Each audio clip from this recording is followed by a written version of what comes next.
What's going on, guys? Welcome to another beautiful episode of the Fantasy Tap. Today, week 2 DFS plays. We've got your guy, Hugh. What's going on, Hugh? How was your week 1? How'd we play? So going into the week, I felt all right. It was a pretty chaotic week with all the pricing being so loose and everything like that. Coming out of Sunday, I was probably breaking even. And then I had a hit on Monday.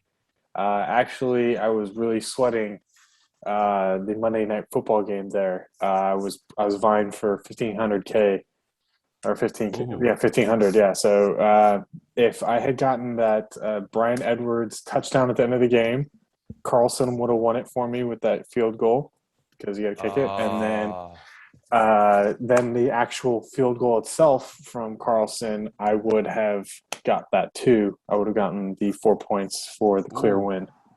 So instead, I took ninth. rough. Hey, still profit. Yeah, still profit. So Still profit. growing That's all we growing ask that for. bankroll. Exactly. Yes, sir. I'd like to just announce that I am positive currently going into week 2. I put out $8. I'm sorry, it was $8 in total. For $2 games in the same matchup, 4 different rosters, and I claimed 2 $25 wins. Don't know what I placed; it was in the thousands, but we're up $42, guys. There we go. So profit is profit. So let's jump into some of the plays of this week. Obviously, I was looking at the pricing this week, and there's some jumps. A lot of them players that obviously super performed last week, but some players still seeming pretty cheap for where they're going. Personally, when I say that out loud, I'm really talking about guys like, Antonio Brown, who still looked last week he was the number 1 receiver for the Tampa Bay Buccaneers, and then having such a great matchup, only going for 6,000 currently out of that wide receiver category, which is not expensive, but also far from cheap. Are there any players that you're thinking are still extremely valuable for what they're costing you to throw into a lineup this week? Yeah, there's a few. Considering that Darrell Henderson received probably, I think the workload was like 90% of the snaps that he got received on Monday. For some Ooh. reason, not Monday, Sunday. I think people forgot about that game after what happened on Monday and then this Thursday's game because he's only priced at 5,700 and he is the clear back. There is no Sony Michel behind him. We saw that in the game. There's nobody else. I mean, sure, Stafford's got the connection with Cup. There's the shower narrative or the Breakfast Club narrative that was put out there on Sunday, but Henderson's $5,700. I don't understand. I mean, he gets the bulk of the carries and Yeah. everything. So I'm looking at that. Scrolling more down with rushing. You're always looking for rushing upsides. Jalen Hurts sitting there at 6,500. I mean, There you go. Great pick. that's still pointing out there. I mean, probably getting a little more priced up with the amount of workload and the pass rate over expectation for the Cincinnati Bengals was a lot lower than was expected. And to see the amount of workload that Joe Mixon received, seeing him at 7K, that's pretty good. I mean, he's probably only going to go up. So, I mean, there's still a bunch of guys that are priced low Yeah. that, you still have A.J. Brown, anybody that kind of flopped really on week 1, you can kind of say that's, still priced low. Yeah, absolutely. Now, there's going to the quarterbacks really fast, just starting off there. Someone that's catching my eye right now is actually Teddy Bridgewater at that 5,400 mark. Pretty cheap for the quarterback going up against Jacksonville. I mean, if you're ever going to take the shot on Teddy, it's going to be against Jacksonville or the Falcons at this point. Are you comfortable throwing him in there at 5,400? So I'd be playing Teddy at if you're playing like multi-entry fields, so Okay. that MME sort of like 20 team entries, I'd be throwing a Bridgewater stack in there just for how pathetic Jacksonville looked Jacksonville. to be honest, it looked like Urban Meyer was coaching a college football team out there. Yeah, going against what was expected to be the worst team in the league coming into the season, so it's not a great look for him starting off. Are there any other quarterbacks that you're really hot on, think make a great play, stacked very nicely for a cheap value, or are worth the penny that you're playing? So currently, top names that are rolling off everybody's lips is Justin Herbert and Dak Prescott. Yeah. That game is being touted as fireworks coming off of that game. So either side, you could be on the Herbert side. He's only $100 less than Dak, but he's Lawrence is out, Hardy's out, right? And they just whatever they had last week, they're just even more so demolished, and so you're gonna have to expect like there was a press conference this week held, and Kellen Moore was asked, the amount of passing that was done in that offense, and he came back and said, we called 20 something plays and Dak checked out of them, and to hear that, like he checked out of the run, that's going to be something to kind of zone in on, but that'll lead me to a point later on when we hit running backs. Yeah, I was going to say I think it was 12 times that Dak checked out of the run there and put Zeke in pass pro and just aired the ball out. It kind of worked in his sense of fantasy points. I don't know about how the game would have been different. But yeah, I think losing their pass rush there is going to give Herbert a lot of time to find those deep open passes that he can really move the ball for, especially Mike Williams coming in fully healthy and actually shooting some shots at Tom Brady. I'm sorry, shooting some shots at the Cowboys, saying that the Bucs look like they're having a lot of fun out there. So I'm hoping for a huge game from Herbert. I actually really like him in all formats. Mm-hmm. Price value. I think he's someone that could finish as the top number one quarterback on the week. But someone that I'm actually kind of curious on your take for before we jump over to the running backs, Matt Ryan going against the Bucs. What is your opinion on the likelihood that he sees some garbage time stats? I mean, at this point, you're only looking at like regression back to positive regression. Like he can only go up from there. Yeah. So that would be a good, I'd say, bounce back candidate for week 2. So someone wants to play them. Mass Field's projections right now is pretty low, but Matt Ryan's projected on like DK as of right now for like percent, like just over 0.5%. I mean, he's a great candidate. He's low. You could come with a Tampa Bay Bucks wide receiver stack with coming back with a Ryan Skinny with him and Ridley. You can get there on that with the salary. Yeah. You could probably, I think, it's a good call. I mean, but you're not. I wouldn't be playing Ryan in a GPP I mean, you can, but I wouldn't. I would definitely not be playing Ryan in cash. Let's put it that way. I wouldn't play him in cash, but the GPP I'd play him in there just to get contrarian. So you're saying don't do it confidently, but if you're willing to take a shot, it's there. Yeah, he's there. He's someone that can get there. I mean, you're looking for someone when he's a non-running quarterback. You're looking for you got to hit 300 yards. You got to get that extra. You got to get the extra points for hitting that. You got to, you have to accumulate. Touchdowns. Yeah, you got to accumulate points elsewhere. And I mean, Tampa Bay is a great way to go. But I mean, if you've got no offensive line, I mean, the Eagles were kind of teeing off on Ryan there, and you're only going up. You're only going up against the Bucs. I mean, at least Dak had his offensive line, which is rated as one of the tops in the league, and so he was able to have some time. And Zeke's pretty good pass blocker. So I mean, There's a narrative where you can see, but like you're really walking a thin line there. So I mean, I wouldn't be playing him unless you're looking for mass tournaments. Okay. So going over to running backs, some people sticking out to me in the cheap faction, Eli Mitchell and Trey Sermon. Eli at 5,000, Trey Sermon at 4,600. Now, I think you're the man with the percentages. I would assume that Eli Mitchell is going to be highly played because he's on everybody's radar. So playing Trey Yeah. Sermon on the offhand that it's, he actually is the guy like we projected coming into the season.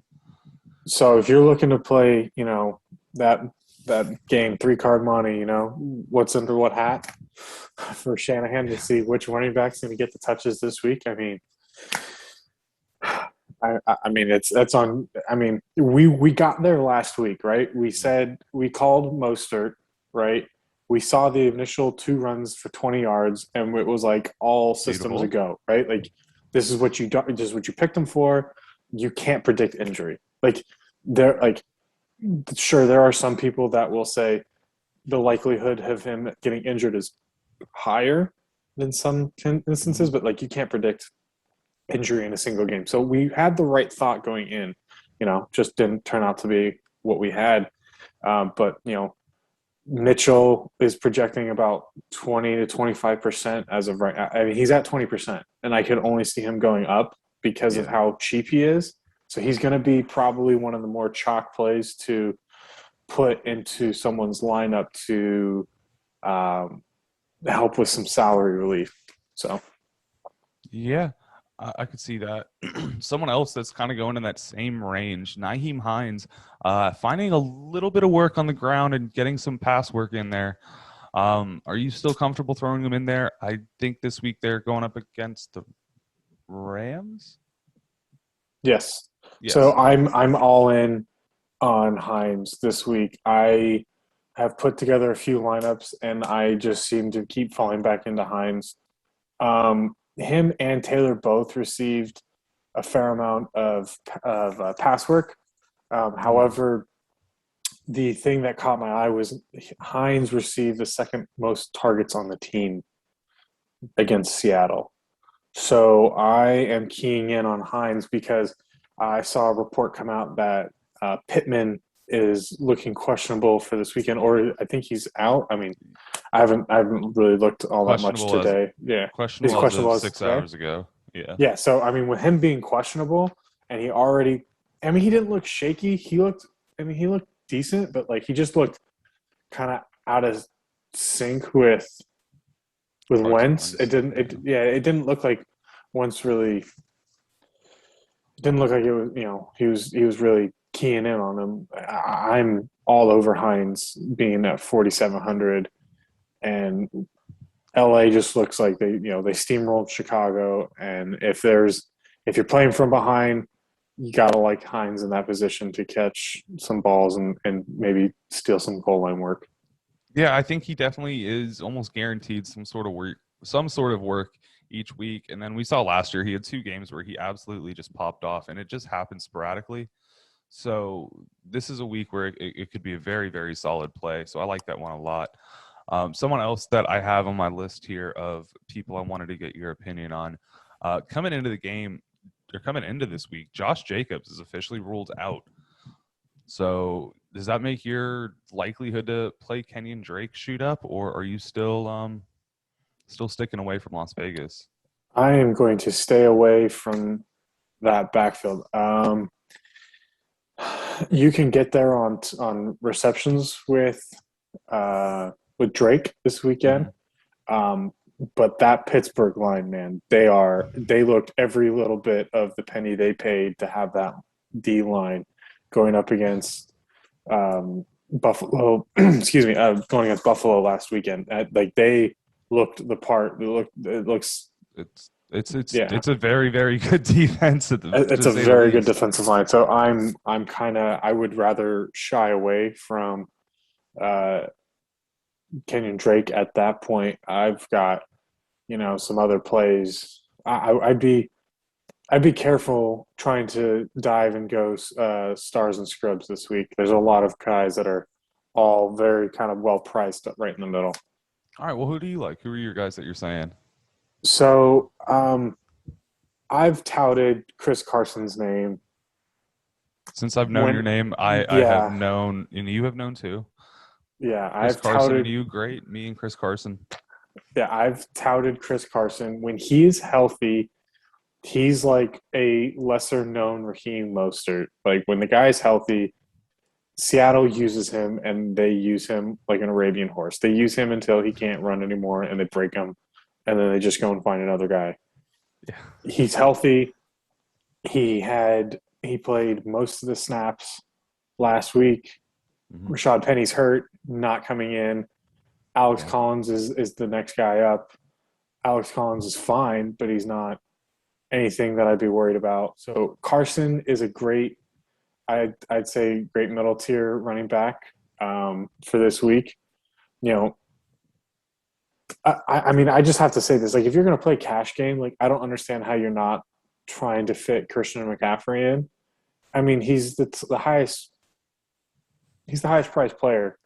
But I mean, Yeah. my God, the guy didn't even score a touchdown last week, and he hit 29 DraftKings points. He didn't even hit a bonus for 100 yards. He didn't even hit a bonus for receiving or rushing. He didn't even get a He just touchdown. balled. He got no bonuses, and he still hit 29 points. So you saw him get there on total usage alone. And I think that with Carolina having a decent, I wouldn't even say decent, a good quarterback, like a good Oh. quarterback in Sam Darnold with Joe Brady and that offense around him, they have to respect the weapons that are around Darnold, which, I mean, you're going to key in on McCaffrey. Okay, then Darnold's going to, he will hit the pass. Like, you have to respect that they actually have a competent passer back there now. So I think that just builds his repertoire, and he's someone that I would be jamming into my lineup for cash games, no doubt. Another buddy and another running back. Sorry, I saw the guy's name, Chubb. Okay. So another running back that I've got. He's in a great game script right now. He's going up against Houston. He's at 7,800. He's also the lead back in situations when the Browns aren't passing. It's they run the ball through Chubb. So I'd be looking to put Chubb in there as a good middle price quarterback, and then another two that I'm going to say. This whole Dallas and the Chargers game, everybody is just like keying in on this game, and if you want a piece of Absolutely. it, but you don't want the piece everybody has, and you want to play some pivots and some leverage off of Keenan Allen, CeeDee Lamb, and Cooper, you can play Austin Eckler and Ezekiel Elliott. Ooh, I okay. think those are both viable plays for this weekend. All right. Jumping back to Nick Chubb really fast. So some fantasy pages and outlets that I may or may not be blocked from commenting on their post on have gone very public in stating that they don't like Nick Chubb anymore because in week one, it's confirmed that Kareem Hunt's just going to steal all of his touchdowns. Is that something you're actually worried about, or is that just all it happens when it happens? It's touchdowns. I think it happens when it happens. Like Chubb's somebody that like he has that breakaway speed. He Mm-hmm. has that kind of that get around the corner, that burst through the hole. He's got that. So I'm not worried that he's not going to score a touchdown from the 1 yard line. Like he can break one from the 20. He can break one from The 97 yeah, he can the other opponent's 3. exactly. He can break one, and I'm not really too concerned about that. Now, even in last week, Chubb got there, and the game was close, and even when the Chiefs were roaring back and were ahead, they were still utilizing Chubb in that situation. So I'm not shying away from that. So if you want to play him, I support that. Okay. And then Let's move over to the receivers. Is there any other running backs you want to bring up or anything else about them you'd like to say? You know, I'm another one that I'm looking at, and I'm kind of like, I'm really kind of getting in there. James White. Okay. Hey, my He's streaky down at week. 4,600, and he's going against New York. Um, I'm not too. It's not it's not going to be the high scoring that every other game that we're touting is going to be, but they used James White last week in neutral game A script. But lot. he had I think 6 receptions. Was it? I think it I was can't. 6 or 7. I know he Yeah. had So like he 7 targets. I'm pulling them he up. had he had 7 targets, and he had rushing attempts, like actually in the backfield. Like, so he is the same James White we saw before Cam Newton took over and basically demolished him. So I think Belichick is still going to use James White in that role. So I would be all over him at his discounted price of 4,600. Yeah, I like him a lot. And it was 7 targets, 6 receptions, and 49 yards. So very much in agreement with you there. So going over to the receivers, my first thing I want to bring up is the Denver receiver options here. Obviously, Jerry Jeudy hitting IR, not going to be available. Leaving Cortland Sutton, Tim Patrick, and KJ Hamler. Tim Patrick at 4,600 and KJ Hamler at 38. Who are you taking a shot on, and what kind of situation would you take a shot on either? Tim Patrick. You're hot I on mean, Tim Patrick's? I'm hot on Tim Patrick. That man showed it to me last year when Yep. Sutton went down, and it was him and Judy.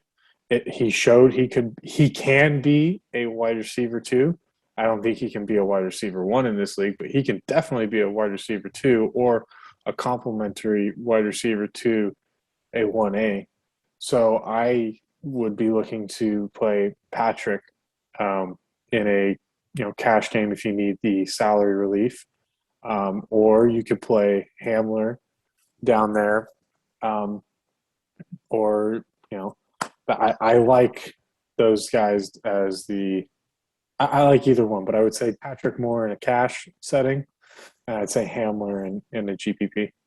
Okay, so I'm on the right mindset here because I was going to say if you're in anywhere where you have multiple rosters, I think KJ Hamler has a chance to have a up to multiple big plays just randomly, just due to his speed. Teddy Bridgewater taking him under his wing, even though it's just Teddy Bridgewater.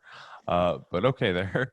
Yeah, I Another, could see Hamler going for like 4 for 70 and a touch. Yeah. yeah. So another guy that I found really interesting, I don't have his price up here, but I know that it's probably in the 36 or less range. Actually led the receivers last week in average depth of target at 25 yards per target.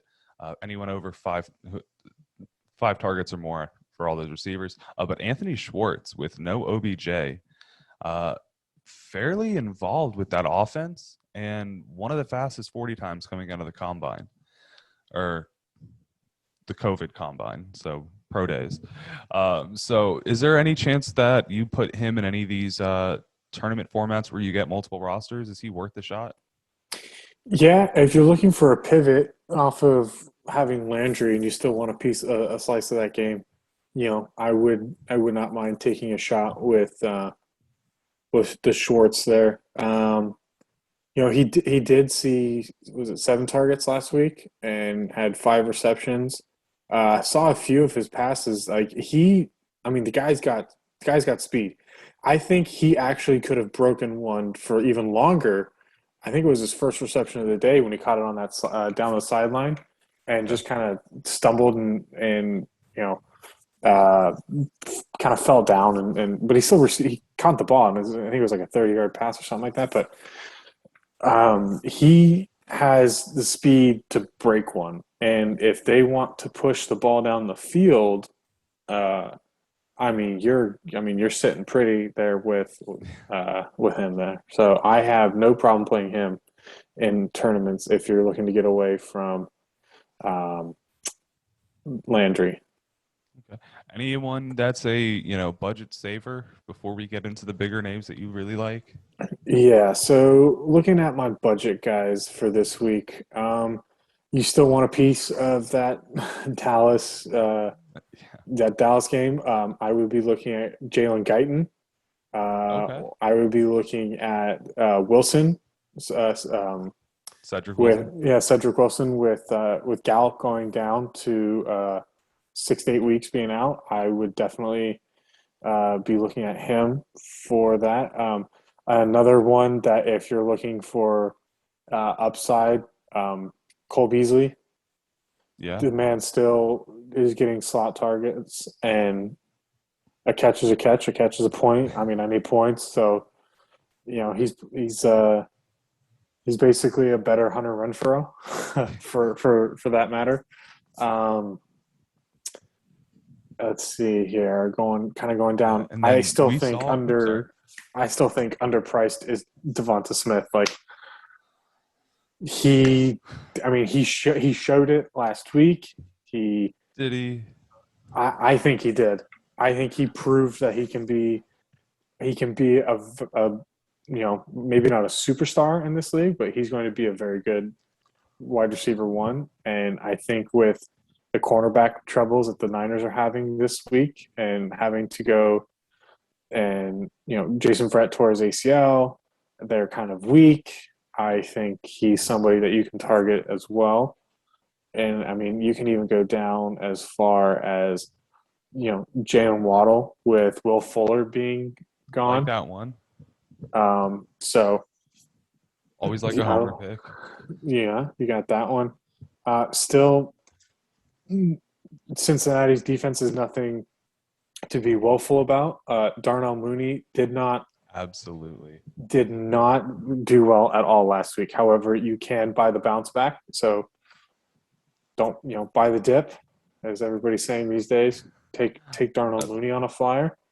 Yeah, absolutely. Not playing Darnell Mooney last week just due to that Jalen Ramsey social media drama, and we know how much Ramsey likes to feed into social media.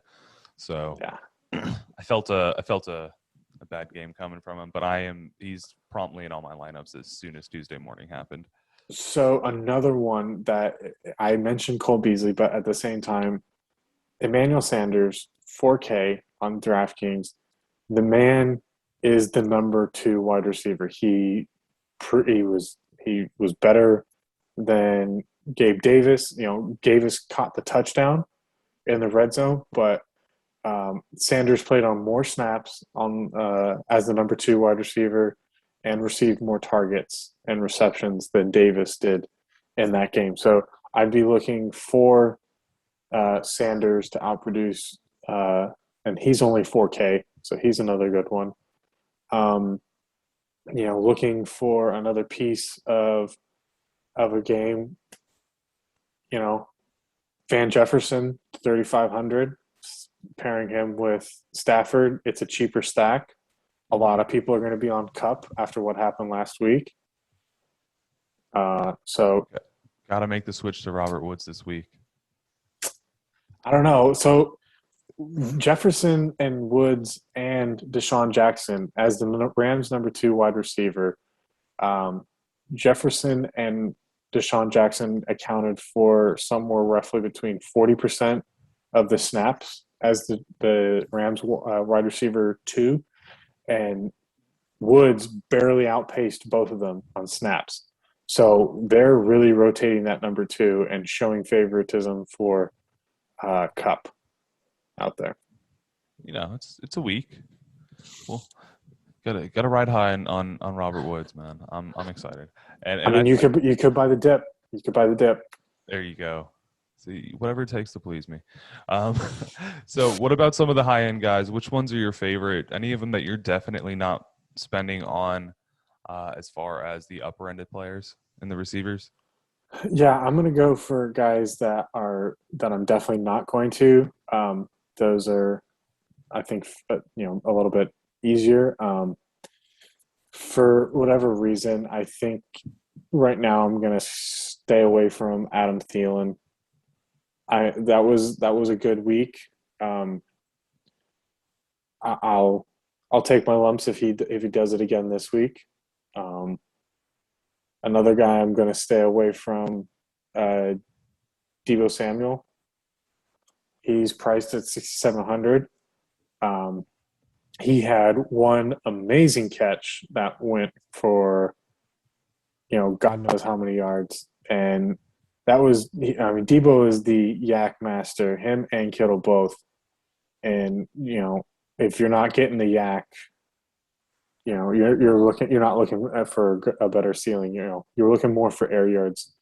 It was a 79-yard pass. Yeah. So I I did not look at the air yards of that pass. I believe he ran for about 30 or 40 actual rushing yards. After that, I think it was like a 30-yard pass or something like that. But I would be staying away from Debo this week. I think that's about it. I think a lot of the other guys are in for me. I mean, again, everybody's just talking about this great matchup between Dallas and the Chargers. So I'm going to say it. I am super hot on Mike Williams this week.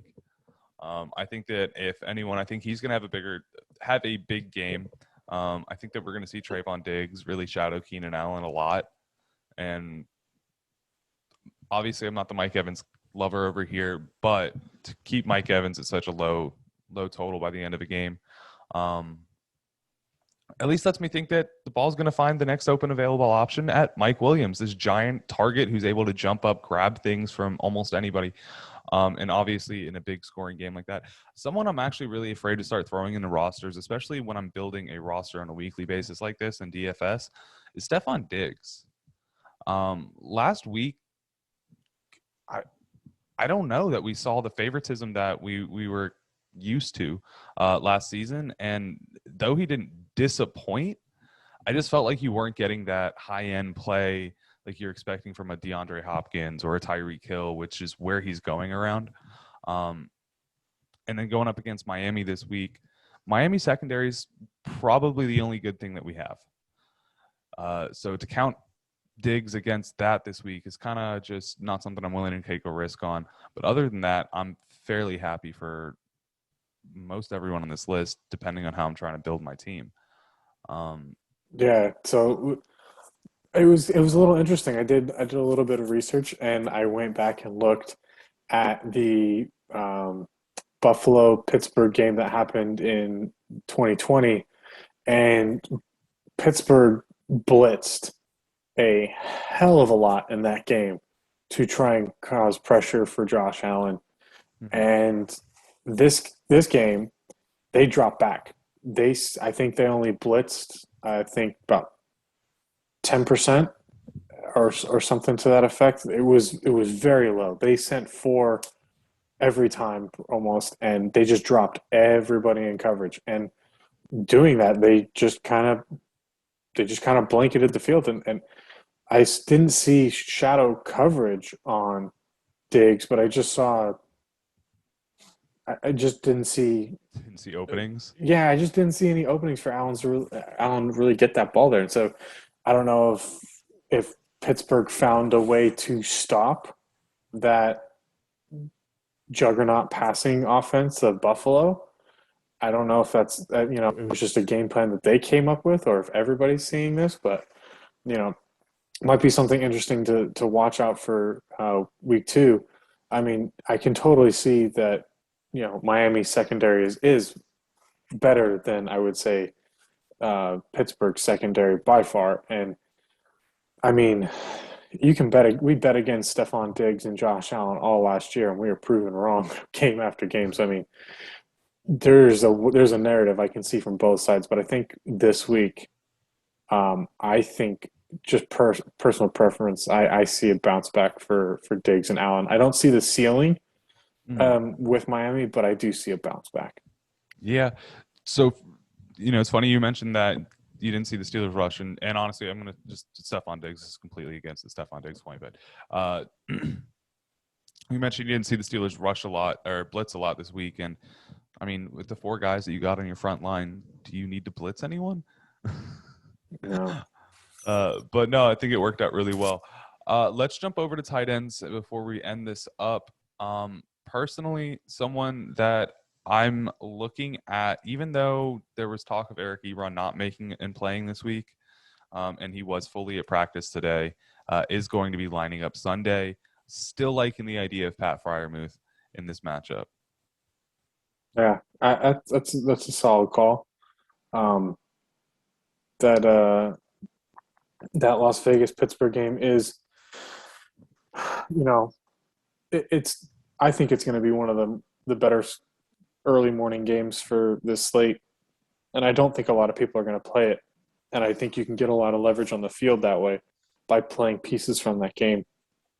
We saw Monday what Las Vegas is willing to do, and I think we saw, in my eyes, I think we saw an upgraded Derek Carr from last year. I think he's made small, very small, improvements year after year, but I think he's finally improved, and I think we've gotten back to that Derek Carr where he was on the projections to be, MVP of the league that one year. So I would take a shot on Freiermuth. Yeah. Okay. Anyone in the tight ends that you're liking, definitely throwing in your lineups, or you just riding with chalk? So I mean, God, what Waller did with Carr, I mean, Carr was just forcing the ball to Waller. So I mean, Yes. And he's only 7,600. You're not seeing any Kelsey this week, so I don't see a ceiling for Kittle in this game. So I mean, you want a piece, you can take a Darren Waller. You can buy the narrative for a Kyle Pitts coming back after a horrible, well, not necessarily a horrible in fantasy, but like in actual real life, he was on the field a lot and he ran a pretty decent amount of routes. And it was a day. I mean, it was, if it wasn't the Kyle Pitts that we had seen in the draft and had all this, news, expectations around him, you'd have been like, yeah, that's really good for a rookie tight end, to receive that amount and be on the field. So, I mean, you could buy that. I'm going back to the well and playing Rob Gronkowski. Offense is just he's only 4,700, and that offense is so potent. And just you saw what happened when they got down into the red zone. Brady had eyes for Gronk, and Gronk even stole one away from Godwin there at one time. So I'm not shying away from Gronkowski. I'll go right back into the hole for that one. Yeah, I'm actually. Oops, sorry. No, it's another one is Fant. With Jerry Jeudy going down, I could see Fant getting there. I would say it's a limited ceiling just because of the I'm not looking for a high scoring game from that, but another one that's priced low after pricing came out on Monday, Tyler Higbee played nearly 100% of the snaps, and to see him down there at 4,100, I mean, that's I think he's going to be a little bit more chalky than normal. I would imagine he's probably 30% owned in the field, just seeing how cheap he is and how much he was used. But there's two that are like dirt cheap that I'm probably going to use in some of my lineups, and that is Cole Kmet against Cincinnati at 3,700. I don't think he's got a Jimmy Graham problem anymore. And if Andy Dalton, I think if Andy Dalton is not willing, well, not even Andy Dalton, if Nagy's not willing to push the ball down the field to Mooney or Robinson, Cole Kmet, fire him up. And I want a piece of that game. You want to be different from the field.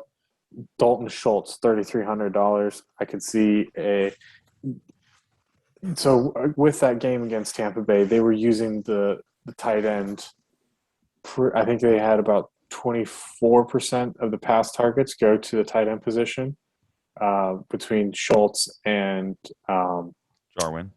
Jarwin, yes, thanks. His name was escaping me, but I like Schultz. Yeah, they actually got between the two of them, they were both targeted 10 times of the 58 passing attempts. So getting a very sizable chunk. I like Dalton Schultz too. If you watching the game, because I know I don't have to say if you watched, everyone watched that Thursday night game because it was the first one.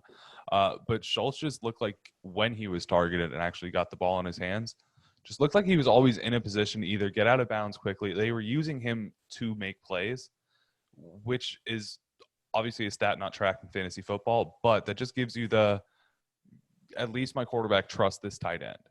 And yeah, that gives you the confidence. There's going to be some roles for him in some of these weeks.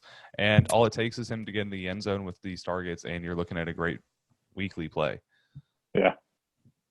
But all right. Any other players you want to mention before we end this up? Defense. There's a couple good high plays this week. Again, Tampa's defense is just amazing, and to see what happened with that Falcons game. You can play that, but then you can also see the narrative of it's a divisional game. When you have divisional games, everything that you can write a narrative for goes out the window. Yeah. We saw what happened last night where everybody was saying this is going to be a 16-17 game. We're not going to see any points scored. And Danny Dimes and Taylor Heineke just lit up the scoreboard, and it was a great game, a great football game. So I can see where paying up for the Bucs might hurt you in that situation. But then again, the Bucs may just be that good and just trample all over the Falcons.